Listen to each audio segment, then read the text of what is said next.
My name is Mitch Mackey. I'm an amateur webcomic creator currently working on a series called 100 Years Later. Please check it out and link in the description down below. In today's video, I'm going to be talking about kind of like a video response, if you guys remember those back from the old days of YouTube. But this is like a video response to Pass Me the Adobo's video. Your chances of getting a Webtoon feature are so low. And I'm not making this video just to get a little bit of those sweet views. Liar! No, I just want to put my opinion and kind of what I would think about that, and a couple other things. And she also made another video saying like how you don't want to be Webtoon featured. And she kind of talked on a couple points. And yeah, she has a really good channel, really good comic, Bad Prince Charming. Check it out if you haven't already. But yeah, let's go ahead and get started with the video. In the background, I'm doing the hashtag redraw challenge that Webtoon does every now and then. It's John from Unordinary. I haven't read that in a while. I need to catch up. But the chances of you getting featured on Webtoon are really low. And from an outside perspective, and seeing how many Webtoon creators there are, how many Webtoon Canvas creators there are, and seeing how good everyone's art is, I would say yes, your chances are very low if you look at it from that perspective. I think there's like, I can't remember, they did a statistic, it was like 5,000 new Canvas series a year or something like that. I believe it's just getting higher and higher. And there's always going to be someone who has a better comic than you. Yeah, not going to sound pessimistic, more realistic here. But that doesn't mean your chances are low. I think if you work hard enough at it and just keep growing your skill, your art skill and your writing skill, you're eventually just going to be able to make a comic that Webtoon will kind of have to feature because it's so good. And with all the contests they do, like every 2 years, it'll eventually just be so good enough to where you'll be able to get into that top 8 in terms of making a good comic. And there are people like out there who I think will just eventually be Webtoon artists, like professional Webtoon artists, because they're trying really hard to do it, and at the rate they're growing, in the next 5 years, there'll be Chris, Kazal, they're on YouTube. Their level of art and writing, it's just at a certain point, they're going to be a professional webcomic artist in the next 5 years. I can guarantee it. Mark my words. Another person I follow, Carrie Ween.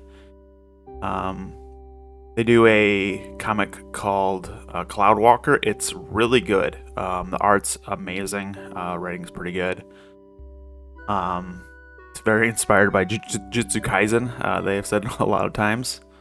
And I kind of see more of like a D. Gray Man, probably just because of the name, I guess. Maybe I associate Walker and Alan Walker, maybe. I don't know. But those are the vibes I get. It's really good. It's really popular. Carrie Wynn will probably be a professional Webtoon artist in the next 5 years. There's just people who are just so dedicated to the craft and just getting so much better at it that eventually they have to be professionals.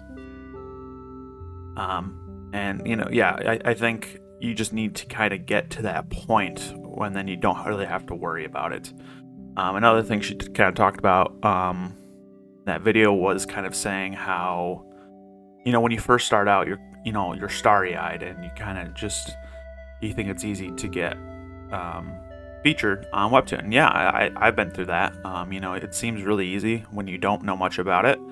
And then once you start doing it, and then the more knowledge you gain, the more you realize you have more to learn and more to learn. That's just kind of with learning a new skill in general. I like to kind of learn new skills every now and then. So that would kind of, I've been through that. I think a lot of people are going through that. But the end of that kind of cycle, that graph, it's kind of your expectations are really high, but then they go down. Eventually, you can kind of just keep building that up, and your rate of growth will kind of just keep going so high until it'll get to the point where you're like at a professional level, and you'll eventually kind of have to become a professional webcomic artist. Not have to, but like it'll be to the point where you will be able to do it for a living probably. But that's the hard. I think that's probably going to be the hardest part. A lot of people can't get to that point. A lot of people, when they make their comic, they kind of stick with one style. They kind of cement their writing style, which is good. It makes for like a consistent comic. But if that level of comic is not what Webtoon's looking for, and you're not going to be growing your skills, you're not going to become a professional artist anytime soon. What you have to do is just keep growing as an artist, keep growing as a writer, to get to that professional level, and then you can start thinking about cementing down some style in your writing and work to kind of get a more consistent comic. But even then, a lot of people still kind of continue to grow their art, even at a professional level. I hope that's not too depressing. I had one video a couple weeks back where I talked about how I was kind of interested in other forms of media, and some people took it very poorly. They thought I was only talking about. I think everything's just luck based, and I actually think the opposite of that. I don't really. There is such thing as like true luck. Some people can be really lucky. I just think in general, if you do something hard enough, work at it hard enough, and are somewhat proficient at it, you can kind of get rid of the need for luck. There really isn't a need for luck anywhere. And just, I think luck is kind of just, especially with Webtoon, if you ever see like a new comic pop up, and then you kind of like follow their social media, and they're just like, they have no one following them. They have no prereq, you know what I mean? Like that. You're like, oh, they're so lucky they got featured on Webtoon. I would be hesitant to say that, because they might have been posting on different accounts. They've been drawing for decades, maybe, stuff like that. It's just it's easy to just say it's lucky when there's kind of stuff hidden from you. But yeah, we'll stop talking about that and kind of talk about something else I've kind of wanted to talk about before. And Pass Me Adobo made a kind of follow-up video to the other one to kind of catch the views, and it's working. So yeah, good for her. Her channel's blowing up. And she kind of talked about how you don't want to be Webtoon featured, and she kind of did it as like a clickbait kind of title and thumbnail. And there's kind of 2 points to that, and I think it kind of depends where you're at in your career and where you would have to be at in your career to turn down like a Webtoon featured contract. And she talks about a little bit with Patreon, and she didn't really go into anything else. And there's actually a lot of, I've been thinking about this before. So when you're starting out making your comic, and you have no other forms of income from making your comic, and you just happen to get a random Webtoon featured contract, you would probably take it. Like anyone would take it. But if let's say I keep going down this route of making 100 years later, I keep growing the YouTube channel. We hit like 1,000 subs. Once I hit that, I think I'm gonna probably start Patreon. Once I end season 1, I'm probably gonna start a Twitch channel to do some streaming on the side, just do some art streams, kind of grow my art, and possibly look into going and doing commissions. And the thing with that, if it's just you doing all of that, if you're doing Twitch, you're doing YouTube, you're doing your comic, you're doing commissions, you're doing your comic is not doing you're going to be doing your comic about a third of the time compared to all the other stuff. And if you were able to do all that other stuff and kind of get a income from all of those to be able to make it your full-time job, And she put a number. She said like 2,000 a month or whatever, and that's a good number because I think that's what like the bare minimum Webtoon will give you for a contract for per month. So say you're getting like $2,000 a month doing all that, and I'm not saying anytime soon. For me, that's kind of like a goal to eventually hit. That'd be really cool. I could probably even do less and just kind of work part time. But yeah, you do all that.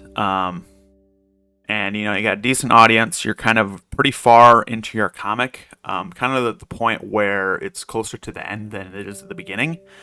And then if your comic still gets popular, someone on Webtoon sees it, they offer you a contract.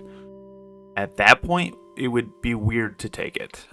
Personally, I think for me, because you would kind of have to hire someone else to do the other things for you while you work on your comic, because it probably wouldn't be smart to if you have all these other sources of income to kind of just stop doing them just to work on your comic.